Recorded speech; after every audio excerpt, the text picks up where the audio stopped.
ഇത് ഞാൻ കണ്ടിട്ട് ഒരു മണ്ണരയാണ്. ഇതിന് പേര് നൽകിയത് കേസരി പേരിലാണ്. ഇത് കയ്യിലും കാലിലും തെങ്ങ് കയറ്റക്കാർക്ക് തഴമ്പ് വരാതിരിക്കാൻ വേണ്ടിയിട്ട് ഒരു ഉപകരണം ഉണ്ടാക്കിയാണ്. വളരെയേറെ തൊഴിൽ സാധ്യതയുള്ള ഒരു ഇതാണ് നമ്മൾ ശുദ്ധജല കക്കയിൽ മുത്ത് ഉണ്ടാക്കുക എന്നത്. ഈ കോൺക്രീറ്റ് ഞാൻ നിർമ്മിച്ചിരിക്കുന്നത് കമ്പിയും മെറ്റലും ഇല്ലാതെയാണ്.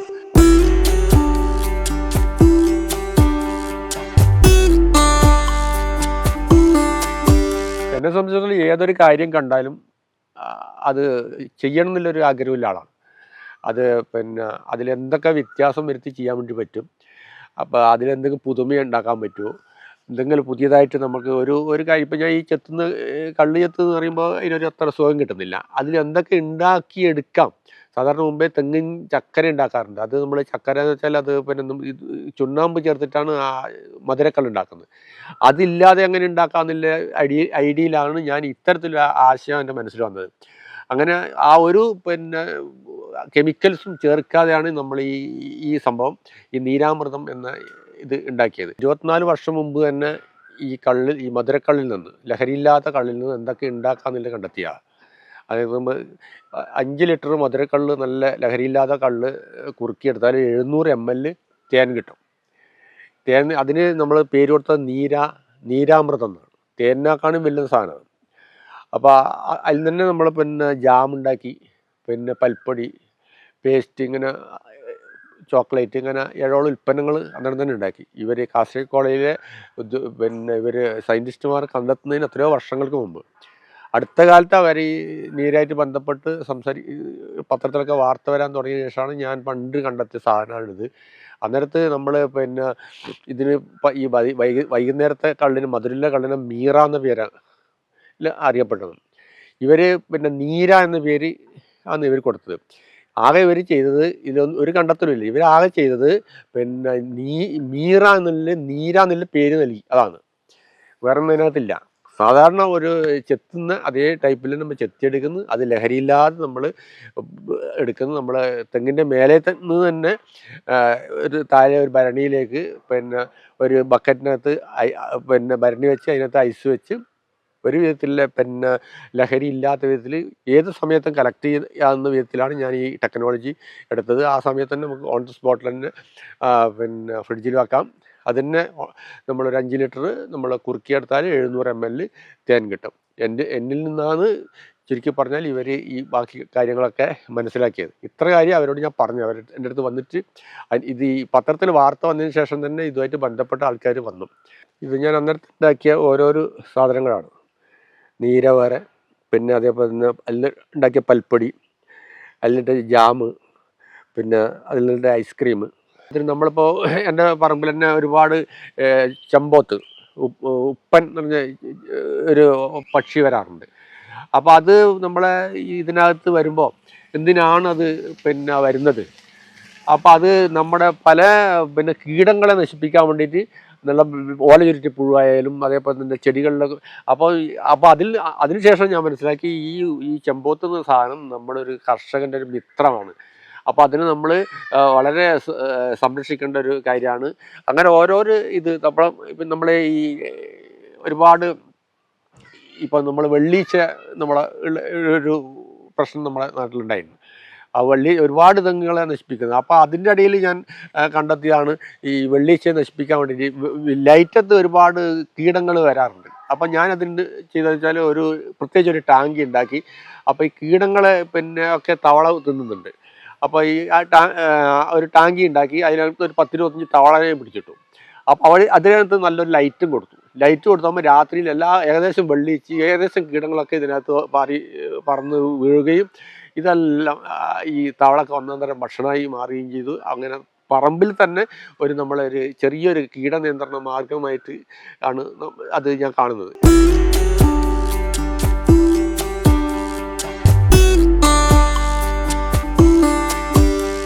ഇത് ഞാൻ കണ്ടിട്ട് ഒരു മണ്ണരയാണ്. ഇതിന് പേര് നൽകിയത് കേസരി പേരിലാണ്. കാസർഗോഡ് CPCR നിന്ന് ലഭിച്ച യൂട്രസ് എന്ന 500 മണ്ണരയും നമ്മുടെ നാടൻ പ്രദേശത്ത് നിന്ന് തീരപ്രദേശത്തിന് ഞാൻ ശേഖരിച്ച 500 മണ്ണരയും ഒരു ടാങ്കിൽ നിക്ഷേപിച്ചതിൻ്റെ ഫലമായിട്ട് അതിൽ നിന്ന് വ്യത്യസ്തമായിട്ടുള്ളൊരു രൂപം കൊണ്ട മണ്ണിരയാണിത്. ഇതിന് ഞാൻ കേസരി എന്ന പേരാണ് നൽകിയത്.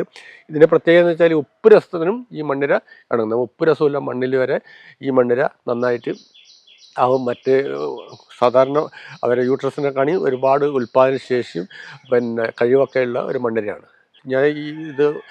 ഞാൻ കണ്ടെത്തുന്നതൊക്കെ നാഷണൽ ഇന്നൊവേഷൻ ഫൗണ്ടേഷൻ രജിസ്റ്റർ ചെയ്യാറുണ്ട്.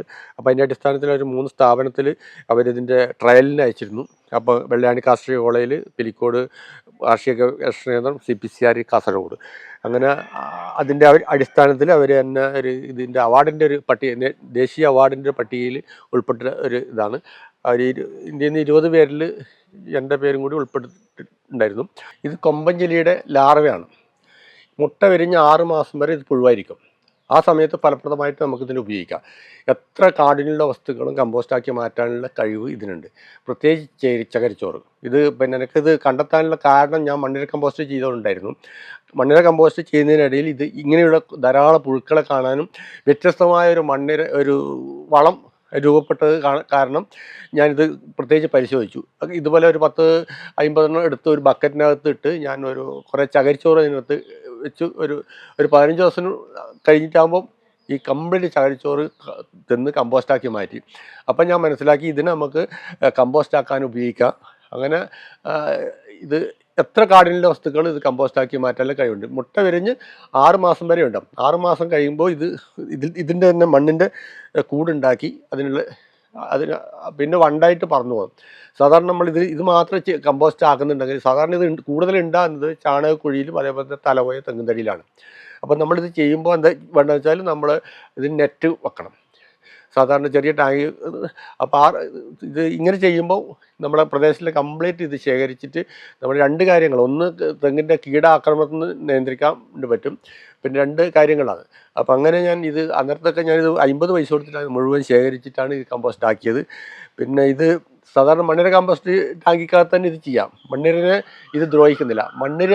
മണ്ണിര ഇതിനെ ദ്രോഹിക്കും. കാരണം വെച്ചാൽ ഇത് 6 മാസം കഴിയുമ്പോൾ ഇത് കൂടാവും. ഇങ്ങനെ ഇതിൻ്റെ തന്നെ കൂട് ഉണ്ടാക്കിയിട്ടാകുമ്പോൾ ഈ കൂട് മണ്ണിര തിന്നും. സ്റ്റാർട്ടിങ്ങിൽ തന്നെ തിന്നാൻ തുടങ്ങും. ഇതെങ്ങനെയായിട്ട് ഈ കൂട് പൂർണ്ണമായിട്ട് എത്താൻ പറ്റില്ല. അപ്പോൾ അതിൽ തന്നെ ഓട്ടോമാറ്റിക്കലി ചത്തും. സെപ്പറേറ്റ് ആയിട്ട് ആക്കുമ്പോൾ നമ്മളിതിന് നെറ്റ് വെക്കേണ്ട ആവശ്യമില്ല.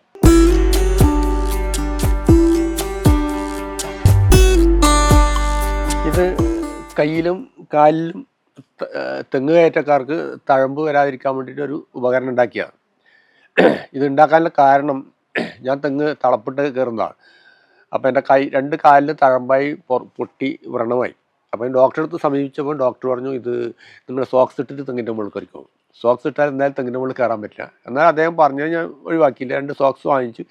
ഏത് ലെവലിൽ മുറിച്ചാലത് ആവുന്നില്ല ഞാൻ മനസ്സിലാക്കി. അങ്ങനെ എൻ്റെ ആ ഐഡിയയിൽ ഞാൻ മുറിച്ച് ഉണ്ടാക്കി. അത് ഞാനൊരു ചെരുപ്പ് കടയിൽ ഉണ്ടാക്കുന്നിടത്ത് കൊണ്ടുപോയിട്ട് ഇതേപോലത്തെ ടാങ്കിളിലാക്കി. അപ്പോൾ നമുക്ക് ഇതിങ്ങനെ ഇട്ട് കഴിഞ്ഞാൽ നമുക്ക് തെങ്ങിൻ്റെ മുകളിൽ കയറുന്നതിന് ഒരു ബുദ്ധിമുട്ടുമില്ല. നമുക്ക് കാര്യം സോക്സ് ആണെങ്കിൽ നമുക്ക് പിടുത്തുണ്ടായില്ല. ഇത് നമുക്ക് ഇതിൻ്റെ ഈ ഭാഗം ഇതിൻ്റെ ഉള്ളിൽ പോയി. അപ്പം അങ്ങനെ ഇത് വളരെ ഗംഭീരമായിട്ട് ഇതാക്കി. ഇതിന് വേണ്ടിയിട്ട് ഞാൻ ജില്ലാ മെഡിക്കൽ ഓഫീസറെ സമീപിച്ചു. ഇത് ഇങ്ങനെ ഒരു സംഭവം ഉണ്ടാക്കിയിട്ടുണ്ട്, ഒരു സാക്ഷ്യപത്രം വേണമെന്ന് പറഞ്ഞിട്ട്. അപ്പോൾ അതിൻ്റെ അടിസ്ഥാനത്തിൽ 2 ഡോക്ടർമാരെ നിയോഗിച്ചു. അപ്പോൾ അതിൻ്റെ അടിസ്ഥാനത്തിൽ അവർ പറഞ്ഞൊരു 50 പേരെ നമുക്ക് ഇൻ്റർവ്യൂ ചെയ്താലേ തരാൻ പറ്റും. അങ്ങനെ 50 പേർക്ക് ഞാൻ ഉണ്ടാക്കി കൊടുത്തു. അവർ നല്ല അഭിപ്രായം പറഞ്ഞു. കുറേ ആൾക്കാരൊക്കെ ഞാൻ ഹാജരാക്കി. അങ്ങനെയൊക്കെ ജില്ലാ മെഡിക്കൽ ഓഫീസറെ സാക്ഷ്യപത്രവും എനിക്ക് കിട്ടി. ശാസ്ത്ര സാങ്കേതിക പരിസ്ഥിതി കൗൺസിലിൻ്റെ ഒരു അവാർഡും ഇതിന് എനിക്ക് ലഭിച്ചിട്ടുണ്ട്. സാധാരണ കാലിൻ്റെ ഈ പുറംകാക്കും നമ്മൾ ഈ കയ്യിൽ ഈ ഭാഗത്ത് നമ്മൾ തള ഇങ്ങനെ ഇടാം, ഇങ്ങനെ. അപ്പോൾ ഈ ഭാഗത്ത് തയമ്പുണ്ടാവും. സാധാരണ ചെറുപ്പക്കാർ ഈ തയമ്പുകാരനാണ് തെങ്ങിൻ്റെ മുകളിൽ കയറാൻ വേണ്ടി മടിക്കുന്നത്. അപ്പോൾ ഇത് ഇടുന്നത് കൊണ്ട് ആ ഒരു പ്രശ്നം ഉണ്ടാകുന്നില്ല. തയമ്പ് നമുക്ക് കയ്യിലും കാലിലും തഴമ്പില്ലാതെ തന്നെ.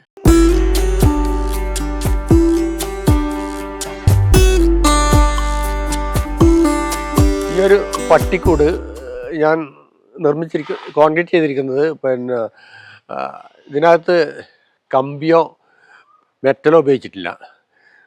കമ്പിക്ക് പകരം നമ്മൾ മുഴുത്ത കഴുകും തടിയും മെറ്റലിന് പകരം ചിരട്ടര പീസാണ്.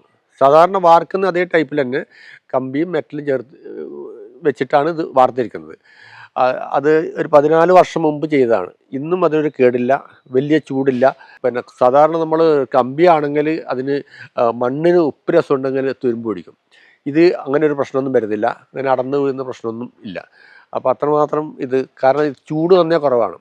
അപ്പോൾ ഇത് അന്ന് നല്ല വാർത്തയിൽ പ്രാധാന്യമൊക്കെ ഉണ്ടായത്, ഏഷ്യാനെറ്റൊക്കെ വാർത്തയിലൊക്കെ വന്ന സംഭവമാണ്. അപ്പോൾ അതിൻ്റെ അടിസ്ഥാനത്തിൽ പിന്നെ കരുനാഗപ്പള്ളി എഞ്ചിനീയറിംഗ് കോളേജിൽ നിന്നും അതേപോലെ തന്നെ അമേരിക്കയിൽ നിന്ന് വരെ എന്നെ വിളിച്ചിട്ട് ഇതിൻ്റെ ഡീറ്റെയിൽസൊക്കെ ചോദിച്ചിട്ട് ഇത് ഉണ്ടാക്കാനുള്ള ഒരു പ്രചോദനം എന്ന് വെച്ചാൽ അത് എൻ്റെ വീട്ടിലൊരു പഴയൊരു കൂട്ടയുണ്ട്, മുള കൊണ്ട് ഉണ്ടാക്കിയ കൂട്ട. അപ്പോൾ അത് ഞാൻ ജസ്റ്റ് കുറച്ച് സിമെൻറ്റ് ബാക്കിയുണ്ടായ സിമെൻറ്റ് ആ കൂട്ടക്ക് ഞാൻ ആക്കി നല്ലൊരു പാത്രം ഉണ്ടാക്കി ആ കൂട്ട ഉപയോഗിച്ചിട്ട്. അത് കുറേ വർഷം അത് നിന്നു, ഒരു കേടുമില്ലാതെ. അതാണ് എനിക്ക് ഇത് ഉണ്ടാക്കാനുള്ള പ്രചോദനം ഉണ്ടായത്.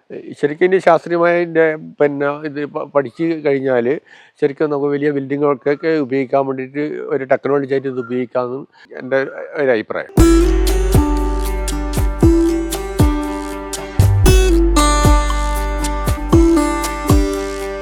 വളരെയേറെ തൊഴിൽ സാധ്യതയുള്ള ഒരു ഇതാണ് നമ്മൾ ശുദ്ധജല കക്കയിൽ മുത്ത് ഉണ്ടാക്കുക എന്നത്. നമ്മളെ കേരളത്തിലെ കക്കയിൽ നടക്കില്ല, കർണാടകത്തിൽ നിന്ന് കൊണ്ടുവന്ന കക്കയിൽ നമുക്ക് ചെയ്യാൻ പറ്റുന്ന ഒരു കൃഷിയാണ് ശുദ്ധജല മുത്ത് കൃഷി. എല്ലാ വീട്ടിൽ കുടുംബസമേതം എല്ലാവർക്കും ചെയ്യാൻ പറ്റുന്ന, കുട്ടികൾക്ക് അടക്കം വരെ ചെയ്യാൻ പറ്റുന്ന ഒരു കൃഷി രീതിയാണ്. ഞാനിതിൽ പരിശീലനം നേടിയത് എനിക്ക് പിന്നെ CPCRയിൽ നിന്നും അതേപോലെ തന്നെ ബോംബെയിലെ ഒരു മുത്ത് കർഷകൻ അശോക് മൻവാനി പറഞ്ഞ അവരാണ് എനിക്ക് ഇതിൽ ഒരു പരിശീലനം തന്നത്. അപ്പോൾ നമുക്ക് പരിശീലനം കിട്ടിയത് കൊണ്ട് മാത്രം പോരാ, നമുക്ക് ശുദ്ധജല കക്കയെന്ന് തന്നെ നമുക്കതിൽ ചെയ്യാൻ വേണ്ടിയിട്ട് പറ്റണം. അതിന് സർക്കാർ മുൻകൈ എടുത്താലേ അത് നടക്കും, നമുക്ക് നല്ലൊരു തൊഴിലവസരം ഉണ്ടാക്കാൻ പറ്റുന്നത്.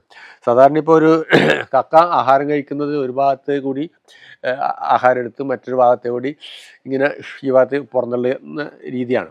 അപ്പോൾ ആ സമയത്ത് വല്ല കരടോ മറ്റോ ഇതിനകത്ത് കുടുങ്ങിപ്പോയാൽ അത് പുറന്തള്ളാൻ പറ്റില്ല. അത് കാലക്രമേണ അത് അതിൻ്റെ ഇത് ഓടിൻ്റെ പുറത്ത് തന്നെ അത് കോട്ടിങ്ങായി ഇങ്ങനെ അവിടെയാണ് സ്വാഭാവികമായിട്ട് നമ്മളെ മുത്ത് ഉണ്ടാകുന്നത്. നമ്മൾ കൃത്രിമമായിട്ട് മുത്തുണ്ടാക്കാനാണ് നമ്മളിപ്പോൾ ഞാൻ പറയുന്നത്. കൃത്രിമമായിട്ട് പശയും കക്കാപ്പൊടിയും ചേർത്ത് പൊടിച്ചെടുത്തിട്ട് അതിൽ നിന്ന് നമ്മൾ ഏത് ആകൃതിയിലുള്ള മുത്താണോ വേണ്ടത് ഇതുപോലെ നമ്മൾ ഉണ്ടാക്കിയെടുക്കും. ഏത് രൂപത്തിൽ, ദൈവത്തിൻ്റെ ആയാലും അയ്യപ്പൻ്റെ ആയാലും പിന്നെ കുരിശായാലും ഇതുപോലെ ഉണ്ടാക്കിയെടുത്ത് നമ്മളിതുപോലെ ഈ കക്ക നമ്മൾ ഇതുപോലെ ഈ ഉപകരണത്തിൽ വെച്ച് ഈ കക്കയുടെ വായ ഒരു ആപ്പ് വെച്ച് പടർത്തും. നല്ല ഇതുപോലെ ഇതാക്കിയിട്ട് ഇതൊരു ചെറിയൊരു ആപ്പ് വെച്ച് കഴിഞ്ഞാൽ അതിന് വായ അടക്കാൻ പറ്റില്ല. അപ്പോൾ അതിനകത്തുള്ള പിന്നെ ഒരു ഭാഗത്തുള്ള മാംസഭാഗം കുറച്ച് ഭാഗം ഇങ്ങോട്ട് നീക്കിയിട്ട് അതിനകത്ത് നല്ല ഇത് വെച്ച് കൊടുക്കുക. അതിന് യാതൊരു ഇതില്ല, വളരെ സൂക്ഷ്മതയോടെ കൈകാര്യം ചെയ്യണം. അതുകൊണ്ട് നമ്മൾ ആ ഒരു നല്ല ഇറച്ചി ഇങ്ങോട്ട് മാറ്റി അതിനകത്ത് വെച്ച് കൊടുക്കും. ഇത് പിന്നെ രണ്ടാമത് പുറത്തുള്ളാൻ പറ്റില്ല. ഇതാണ് തന്നെ രൂപാന്തരപ്പെട്ട് മുത്തായി മാറും. അതൊരു 10 മാസം വരെ നമ്മൾ സംരക്ഷിച്ച് വളർത്തേണ്ടതുണ്ട്. 10 മാസം കഴിഞ്ഞാൽ നല്ല വിലപിടിപ്പില്ല മുത്തായിട്ട് കിട്ടും. ഈ രീതിയിൽ നമ്മൾ സർക്കാർ മുൻകൈ എടുത്താൽ നമുക്ക് ഒരുപാട് ഈ മുത്ത് കൃഷിക്ക് സാധ്യതയുണ്ട് എന്ന് പരിചയപ്പെടുത്താൻ വേണ്ടി ഞാൻ.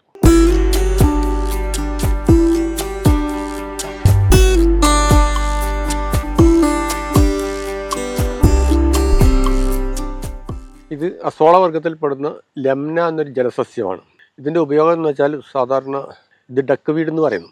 അപ്പോൾ നമ്മൾ ഇതിൻ്റെ പിന്നെ കാടക്കോഴിക്ക് ഒരു നേരത്തെ തീറ്റയായിട്ട് കൊടുത്താൽ നമ്മൾ കാട വളർത്തൽ ലാഭകരമാക്കാം.